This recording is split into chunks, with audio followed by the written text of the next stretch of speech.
All right. Welcome, everybody. I'm just going to give you a quick short, we're just going to wait not even half a minute, but we're letting our participants in right now. So I just want to say thank you and welcome to everybody to our March speaker series. This week we are debunking some myths on the dams. And so today I'd like to welcome Joe Oatman, who is our Harvest Director and Deputy Program Manager for our Department of Fisheries Resource Management. And then I also have Jay Hesse, who is the Director of Biological Services. So if I will have you introduce yourself, Joe, and a little bit about yourself and what you do, and then and then Jay will go after. Well, thank you, Rachel, and I do appreciate the opportunity to share some information under this series. And I am Joseph Oatman. I'm the Deputy Program Manager and also serve as the Harvest Director within our Tribal Fisheries Department. A lot of the work that I do is helping the tribe set, implement, and manage its treaty fisheries in the Snake River that target salmon and steelhead. Also involved in the main stem Columbia River fisheries, and also represent tribal interests in the Pacific Salmon Commission that deals with the U.S. and Canadian fisheries, and also represent tribes in the Pacific Fishery Management Council, dealing with the ocean fisheries off of the states, Washington, Oregon, and California. And so a lot of what I do here is to ensure that we have fish to meet the needs of our tribal people and communities. So again, appreciate being here to be able to share some perspective. Thank you for telling us about yourself, Joe. Jay? My name's Jay Hesse. I serve as the Director of Biological Services in the Nez Perce Tribe's Fisheries Program. I've been employed by the tribe for 29 years now. During that time, it's been mostly in the research division, doing on-the-ground research work, evaluating the effectiveness of hatcheries. But more recently, my day-to-day jobs focus on the hydro system, both in terms of the real-time operations of the hydro system relative to fish impacts and trying to minimize those, but also the strategic operations and planning of how the hydro system can be modified to have fewer impacts on fish and get us headed towards healthy and harvestable abundance. So a lot of that work is not only within the tribe, but it's collaboration with co-managers throughout. So those are state and federal and tribal fish and wildlife managers, but also the action agencies, the Corps of Engineers, Bonneville Power, Bureau of Reclamation, those agencies responsible for operating the federal hydro system, as well as private power companies such as Idaho Power and others for other dams.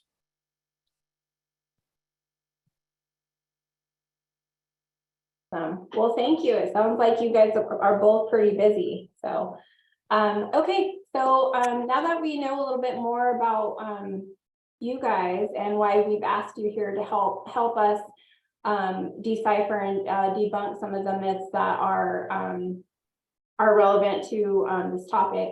I'll go ahead and start off with my first question for you all. So what is the fuss over these dams?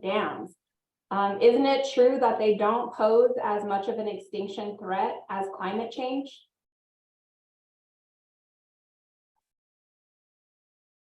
Rachel, maybe I'll kick that one off and then hand it off to Joe a little bit. One of the things we do is, a tribal co-manager of the fisheries resource is set goals for what we'd like to see as the number of fish coming back. And the tribe has done that. We have a fisheries management plan that identified the desired number of fish that would support not only robust tribal harvest, but also ecological processes, things that feed the environment, provide enough nutrients to the critters that are out there on the landscape, the bears and the eagles and so forth, the trees, things that really benefit from anadromous fish, salmon and steelhead, returning from the ocean and bringing the nutrients up into the headwater areas. And so we monitor the numbers of fish coming back relative to those goals, and we are not even close to where we would need to be. And in fact, we do a lot of monitoring of how close we are to running out of fish, not how close we are to recovery. And so then we start looking for reasons why we don't have that many fish. And the dams are the single largest mortality source that impact salmon and steelhead returning to the Snake Basin. Those impacts are both direct and indirect.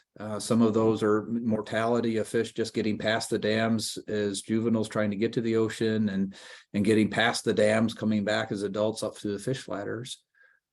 But a lot of the effects, and maybe the majority of the effects, are indirect, and it's a result of the changed environment of changing a free-flowing river to a series of reservoirs. In fact, the 8 dams between Idaho and the ocean, the 4 in the lower Columbia and 4 in the lower Snake, have transformed that free-flowing river, 325 miles of it, into 8 reservoirs.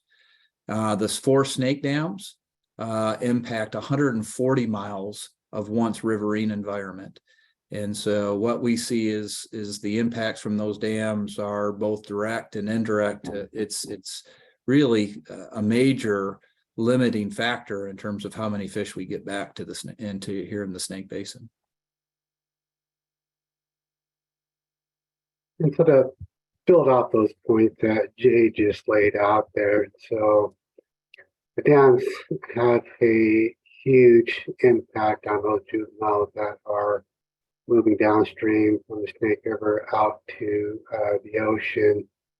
Again, depending upon the type and magnitude of impacts on the fish, whether it's through direct mortality or whether, what fish do survive and reach the ocean, they're in a poor condition, such that as they're entering ocean for their first year, we think a lot of them don't survive given the toll that the dams have had on those fish. And so couple of that with, past 8-9 years, we've seen some significant changes occurring out in the ocean habitat for these fish, such that we lose even more fish. So you get a set of juveniles enter the ocean that are in poor physical and biological health.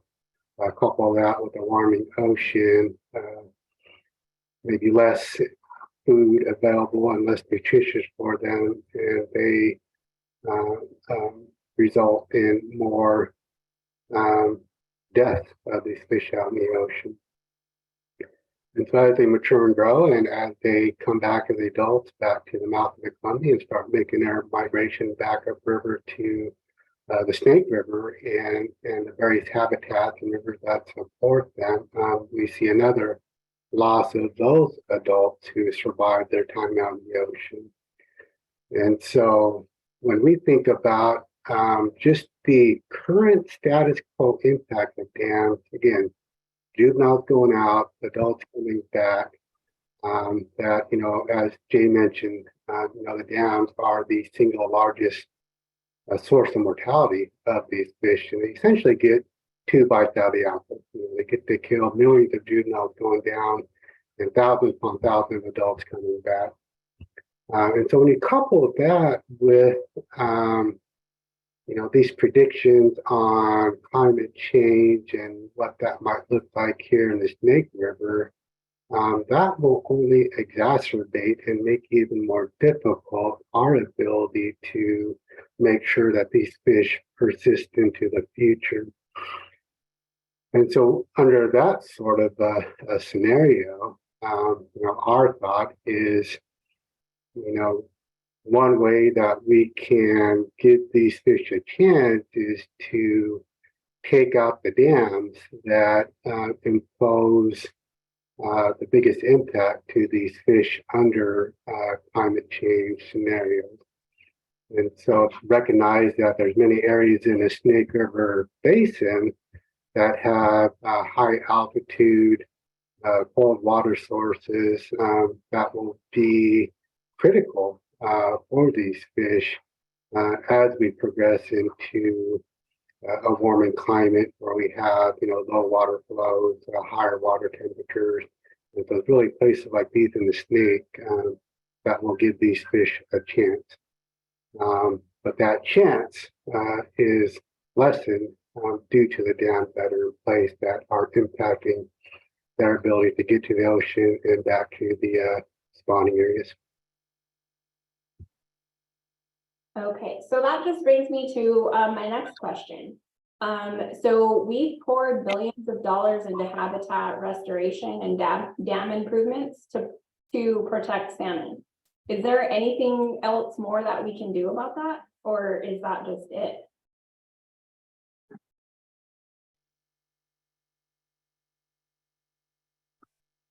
The amount of money that's being put forth and has been put forth is substantial.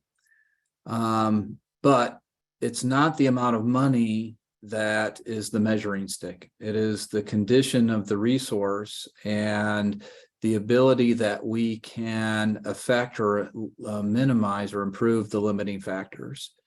And so while a lot of good work has been done to improve tributary habitat, to fix passage barriers, to restore the sins of the past, the mining that has occurred on the landscape, the impacts of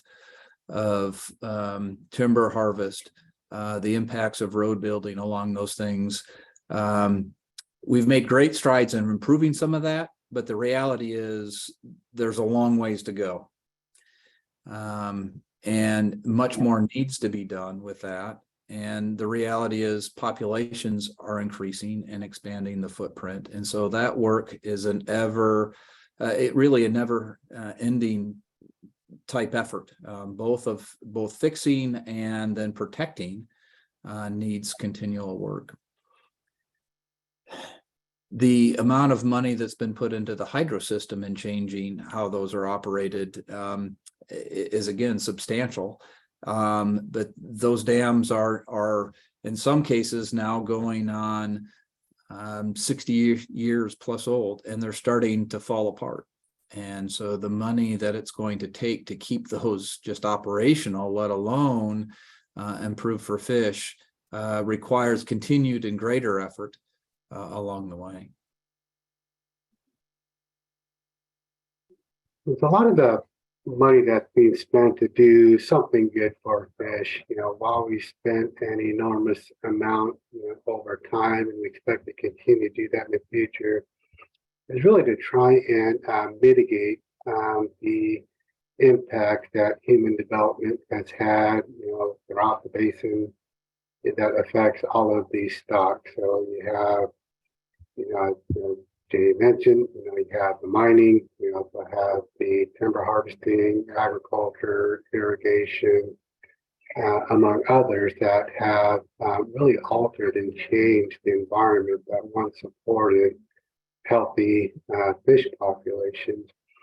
And so I think from our perspective, this status quo effort, while it has done some good, it hasn't brought these fish to healthy and harvestable levels. And so there's other things that the region should be considering, such as dam removal, to be able to get us to a place where we need.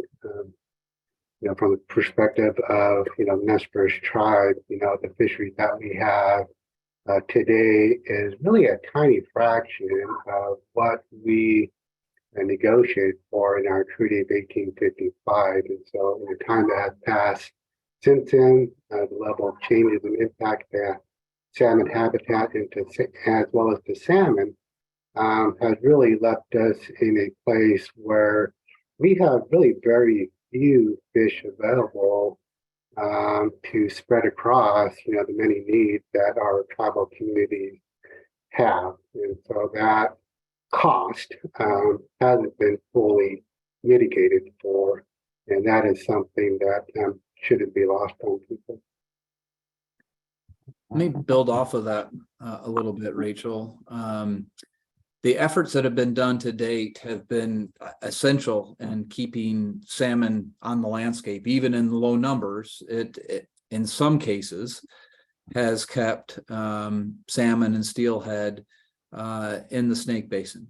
There have been a number of populations, over half of them are extirpated, blocked from the historical standpoint. And restoring those at some point in the future is going to be really important. NOAA Fisheries recently completed a report rebuilding salmon and steelhead in the Columbia Basin, and what steps it would take to get to healthy and harvestable levels by 2050. So establishing a sense of urgency, a deadline for getting those things done. And in that report, they acknowledge that the efforts to date have been important, but what we need going forward are really transformative changes on the landscape. And those transformative changes included a suite of actions. They included continued habitat restoration. They included the removal of current barriers, so reintroducing salmon and steelhead into currently blocked areas, in particular the Upper Columbia, the Upper Snake, the Clearwater, North Fork Clearwater drainage. That report identified restoring the Lower Snake River by breaching as an essential action. You can do all of this other stuff, and you have to do all of that other stuff. But you have to also have the Lower Snake River restored to have less impact of those fish going downstream and upstream, in particular doing that in the threat of climate change. So there is no one single action, and what needs to be done going forward needs to be a much bigger swing, much bigger effectiveness than what we've put on the ground in the past. Thank you, Jay. And you just reminded me of I've heard about the advancement of technology and the artificial intelligence type deal. And then I've also heard that it has also brought us passage technology at dams that have helped Columbia and Snake River salmon survive at rates comparable to a free flowing river. Is that true? No, there's been lots of changes that have been made to the hydro system to be less impacting to fish. I didn't want to say helpful to fish, because the impacts are substantial, but maybe less bad in time. Some of those efforts are extreme, transporting fish, collecting them at certain places, the first dam they encounter, and putting them on a barge and then shipping them downriver to avoid all of the litany of insults that occur, getting around the rest of the dams, and to speed that passage to downstream of Bonneville Dam. What we have seen is that when that transportation, the technology of the day was implemented, that you tended to get more adults back from doing that than leaving them in river. But what we've seen is that as we've tried to operate the hydro system to be more fish friendly or less impacting, that difference in survival between the barge fish and the fish that are left in river has gotten smaller and actually gone away in most cases. But what most people don't ask or think about then in that barging scenario, using the technology of the day, is it adequate? It may have been better back in the day when the in-river conditions were really bad, but nobody said, is it good enough? And the analogy I use with folks is going to the eye doctor. And so for you and I and Joe, we'll all relate to that, wearing the glasses here. The younger kids that are watching this that don't have it may not get it, but when you go to the eye doctor and they put the things on your eyes, And they start off with things that are really bad, and you have to pick, is A better or B better? And first one is you totally unreadable, and the other ones you can get the outline and you pick B. That's kind of where the transportation argument stops. You pick B, but it's not good enough. You still can't read the sentence. It's still not adequate for salmon and steelhead recovery. So technology has improved things in many ways, but it's not good enough. It's not achieved healthy and harvestable salmon returns coming back. And we've tried those technology fixes for over half a century. How long are you going to continue to try those kinds of things before you say it's not successful? It's not enough. We're a long ways from having healthy and harvestable survival. So technology is a good thing. It's helped a little bit. It just hasn't been sufficient in this case. Yeah, and I think, from a, like a philosophical, perspective, I think we would be fooling ourselves to think that we can put together enough technological fixes or improvement that's going to do something that is better than what nature has been able to provide for itself before we had dams in place, before we had the timber harvesting or the mining, or the agriculture, or the irrigation. It sort of defies common sense in some way that we can try and continually resort to these technological advances to create a world today for salmon that is better than what nature had prior to all of these insults that have happened on the habitat, to the fish, and to the fishing communities such as the Mississippi.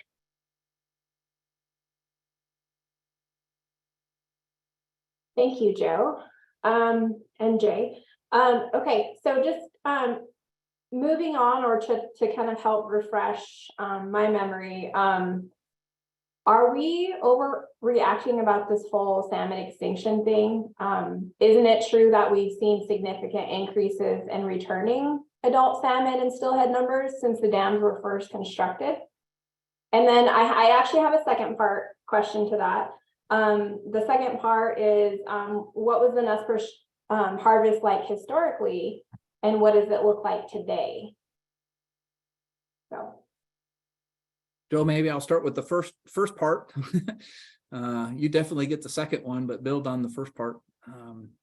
Rachel, I shared a graphic. I don't know if we're able to show that on kind of recent numbers of fish coming back spring, summer Chinook or not.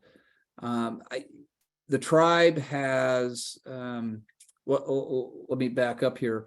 The status of salmon and steelhead in the basin has been highlighted as not very good, just by the reality that they're listed on the Endangered Species Act. It's important not to forget that we've actually lost over half of the populations that were historically returning to the Snake Basin, and just don't have salmon in that. But for the areas that still have salmon, they're not doing very well.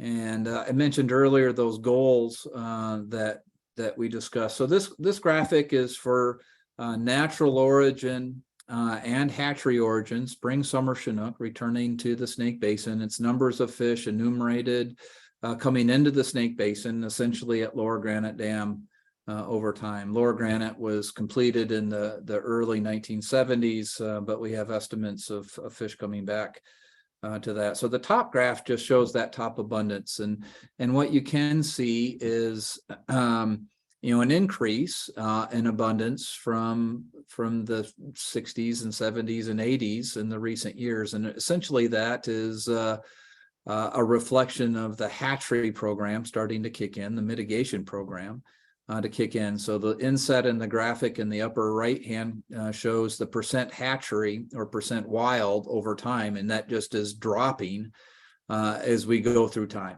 And so you can see that early on in 1960, all of those fish coming back were of natural origin, but the numbers were dropping because of various impacts to them. But there were mitigation commitments, promises, if you will, made to replace that lost production from the dams with hatcheries. And so those hatcheries started to release fish in the early 1980s and took a while to get on their feet a little bit. But I want to talk about the lower graphics here that break out wild and hatchery specifically to think about this. So the wild fish, you can see the green line in there that says healthy and harvestable. That's the goal that the region has set. That's a Columbia Basin Partnership number. And, you know, again, we're not even close to realizing that. We're at the bottom end. It's hard to see in this graphic, but there's a red line at the very bottom of that. And that red line represents the quasi-extinction threshold. Sounds scary. It's not very positive, but that represents when there would be 50 or fewer natural origin spawners returning to a population in 4 consecutive years. And the analysis that we've done over the last 2 years identified that 42%, there are 32 populations of spring Chinook that are listed in the Snake Basin. 13 of those, 13's not right, but it's 42% of the populations there were at or below 50 natural origin spawners for 4 consecutive years in both 2000 and 2021. So 2020 and 2021. That's dire. I mean, that is just about game over for natural origin production.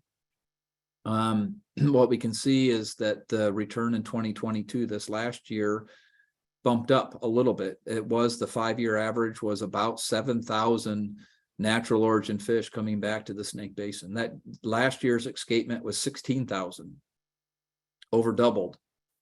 A little bit of a relief, but we have to realize that that is still well below even the ESA delisting criteria. So the lowest measure of success, the ESA delisting criteria are called a minimum abundance threshold.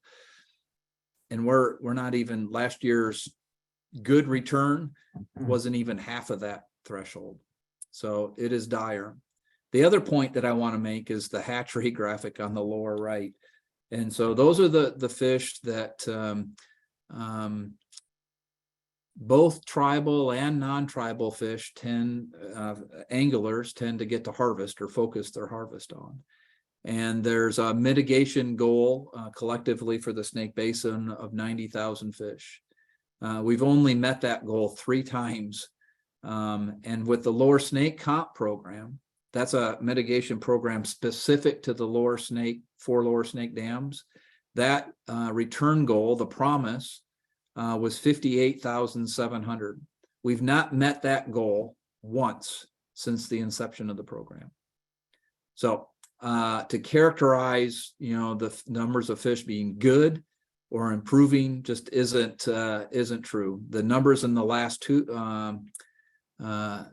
couple of years have gone up from a really poor number in 2018. But the reality is that fish have only been replacing themselves for the last 2 years. We're actually, there were more parents than kids so they weren't replacing themselves for a number of years. But the last 2 years, we've reversed that trend a little bit. That we expected that from good ocean conditions and hydro operations that we secured through litigation. But we need to greatly improve that and sustain it over time. And so we got a little bit of relief, but conditions are just not stable enough to sustain that going forward. So it is still very dire with the numbers of fish that we have back here in the basin right now.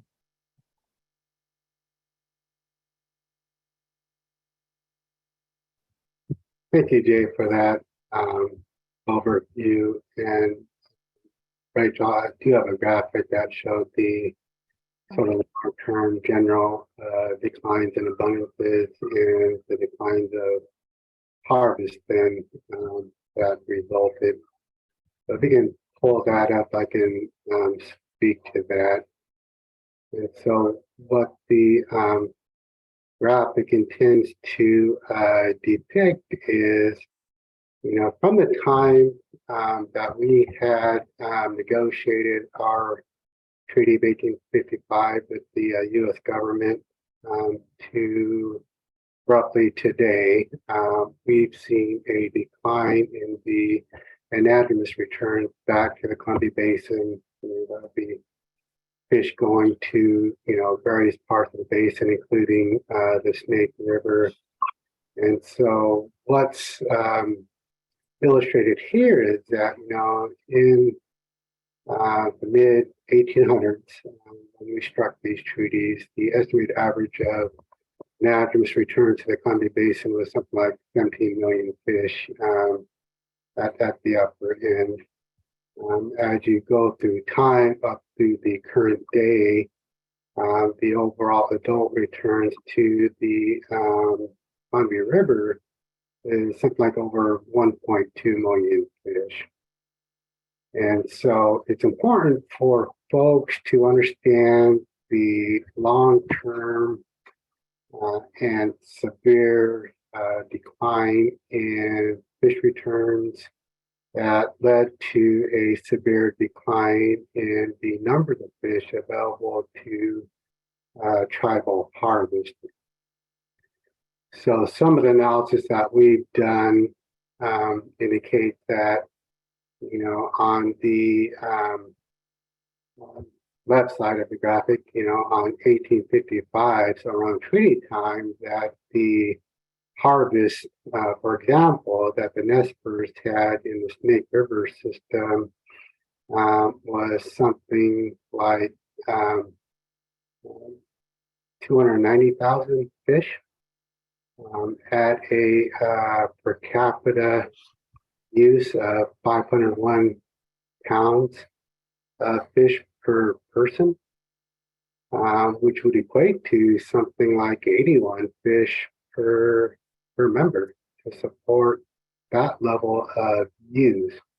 So when you think about that, so nearly 300,000 fish the tribe would harvest each and every year to meet our dietary, our food needs, as well as to provide fish for our trade and commerce of the time. And so when you compare that to what we have today, and again, kind of what Jay mentioned, a lot of these fish, are at risk of going extinct.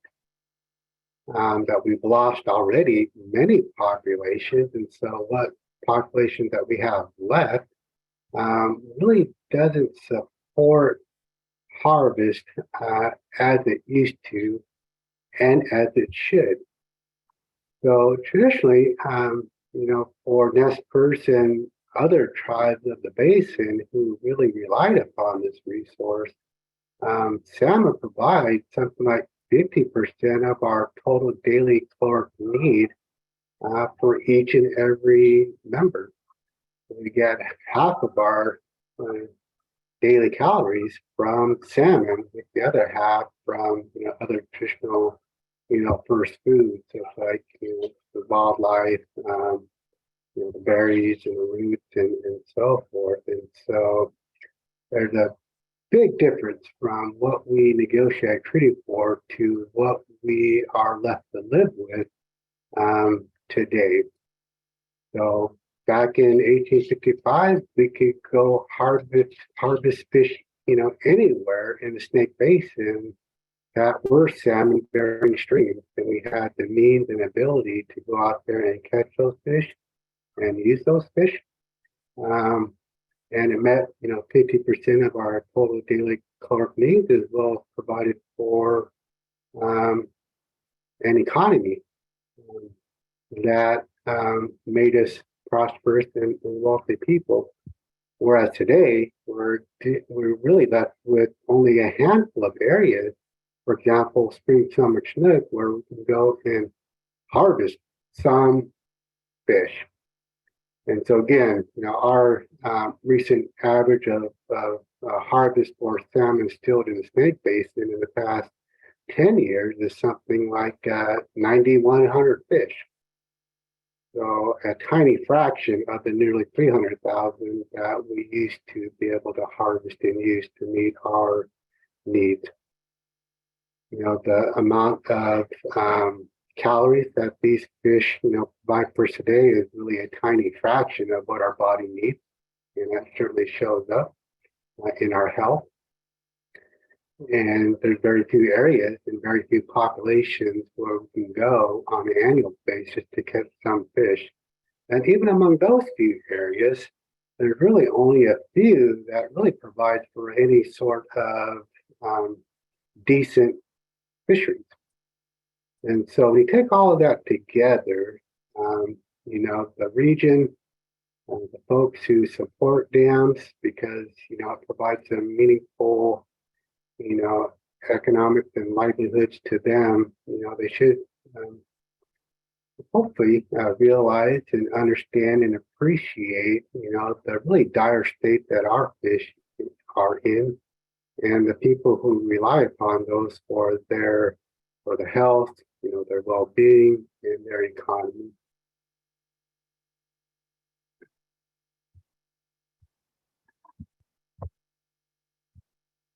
Awesome. Well, thank you. Thank you for explaining that. So I will go ahead and we'll just transition. So are we being a little unfair to the lower Snake River dams? Isn't it actually warming, acidifying oceans that are responsible for uniform declines in salmon populations?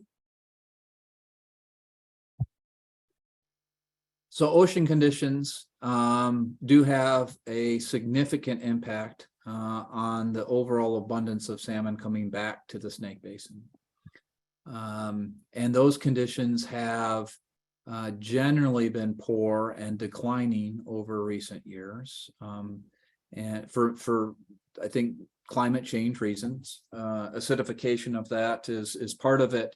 Part of it is temperature changes in regimes that both affect the growth of salmon and steelhead when they're in the ocean, but the predator bases that feed on salmon and steelhead when they're in the ocean. The reality is, though, that you need abundant freshwater productivity to occur to get fish to the ocean. And that needs to be as robust as possible so that salmon and steelhead can buffer when poor ocean conditions are occurring. And so it takes, that's the dynamic part of salmon and steelhead. I think ecology, there are ups and downs, and you will have poor conditions in certain areas, whether that's freshwater, whether that's a specific drainage where you have a landslide and can have impacts, but salmon are very resilient and able to fill those needs. And so just having a scapegoat of saying, well, there's a a limiting factor someplace else is just not a get out of jail card free, for the freshwater environment. You need to make sure that each one of those is functioning to the best capable abilities to buffer bad conditions in other places. And so it is true that salmon populations throughout the West Coast are generally declining and fairly low. And that's a function of poor ocean conditions. But the reality is that the Snake River and Columbia River populations were declining well before those other populations were, largely due to freshwater impacts, and the dams being a major part of that we discussed earlier on. And so we have to do the most that we can here in the freshwater environment so that those fish have a chance if they have stumbling blocks in other parts.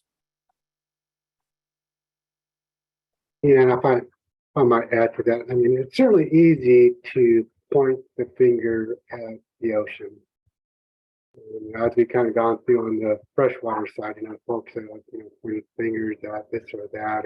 This is the real reason why, our stocks are in the state that they are. And in some cases, folks point the finger at tribes, that the gill netting, the tribal fishing, in some ways they become the villain in this all tragic story that we've been dealing with.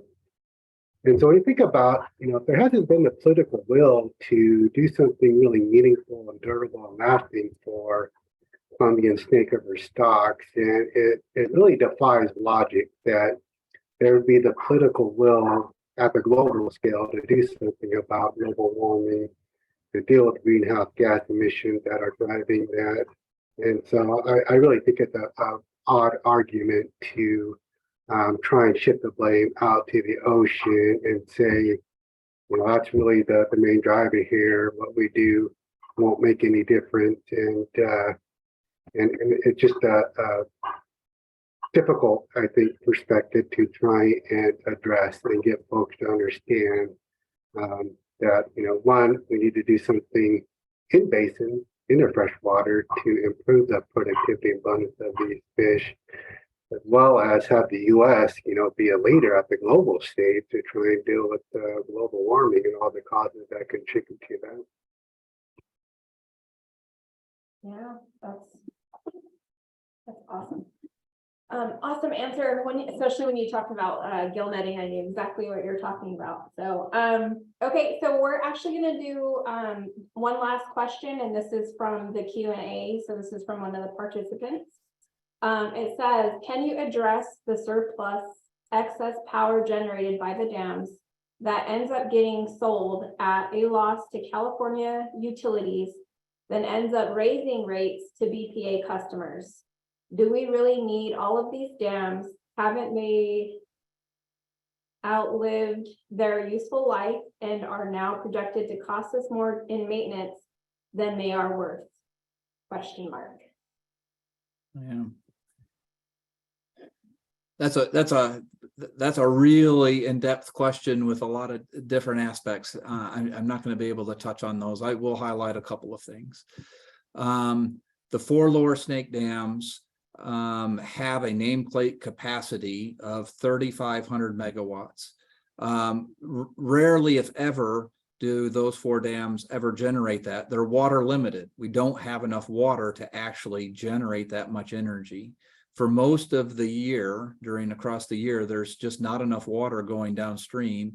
So on average, and how we're operating those 4 dams right now, they generate 700 megawatts of energy on an average amount across the year. That ranges from about 500 to about 1,500 megawatts in an average to low water year. That's the essential energy that, kind of is the reliability aspects. So 500 to 1,500 megawatts. During spring flows, that can go up a little bit higher, but most times it doesn't exceed 2,000. How energy is marketed throughout the Northwest at this point does include California. And California has been historically where Bonneville made a bunch of money, shipping the excess energy from this area down to the California markets. When we had enough here and California was short, they could make a lot of bank at that time. Those markets are dynamic now, and California has really changed how they're doing business and don't have those high demand times as much. They still do to some point. But there are periods when there is surplus energy on the grid, and that's usually during the springtime with high flows. And when energy, if you generate it, you have to get rid of it. You just can't not use it. That's physics. And so it's sold at kind of a loss at times, so that they can get rid of those things. And we're starting to realize with the changing energy generation, with more out there with windmills and solar and those kind of things, that we don't need as much from the lower snake. And so it's time to replace the energy that's generated from those lower snake dams and realize that it's a small level. In the Pacific Northwest region, the base demand for energy is about 30,000 megawatts right now. And that's projected to increase over between the next 20 years up to 45 to 65,000 megawatts. So going up 10 to 30,000 megawatts. The lower snake provides about 1,000, remember? So I think it's time to transition and replace that 1,000 megawatts as the region tries to look for ways to increase energy production by 30,000. It's just a small drop in the bucket. And to prioritize replacing that lower snake stuff, not using it is the cornerstone, but realizing that the effects to fish are just too great. Right. So, okay. Well, thank you. So last question. Where would somebody go to, so say, they want to debunk their own myths about, fisheries and the lower Snake River dams and, fish numbers, that type of thing. Where would I go, to find information, more information?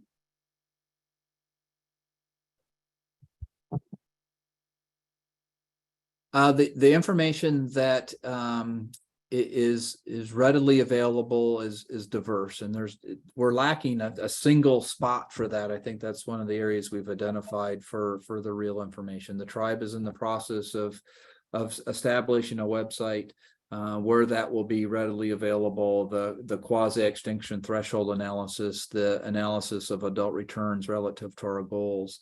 Those things, should be available in the near future. Okay. The Northwest Power and Conservation Council, NPCC, actually that's not their website, it's NWPCC, is developing a website of high-level indicators. And so that will have a portion of that vision where people can go and look at as well. And if I may, at least in terms of kind of tribal specific information, we have at the tribe our 2013 to 2028 fisheries management plan. We have other resources, that Oh, okay. relevant and applicable, as it relates to the information we have. But I do want to mention that, just in terms of the numbers, I think it's pretty clear that salmon and dams can't coexist as some would like to believe. And again, the hard cold facts, for us is that, our harvest went from nearly 300,000 fish to something like 9,000 the past 10 years. Anything good indicator as to how bad things are, it's kind of really those numbers.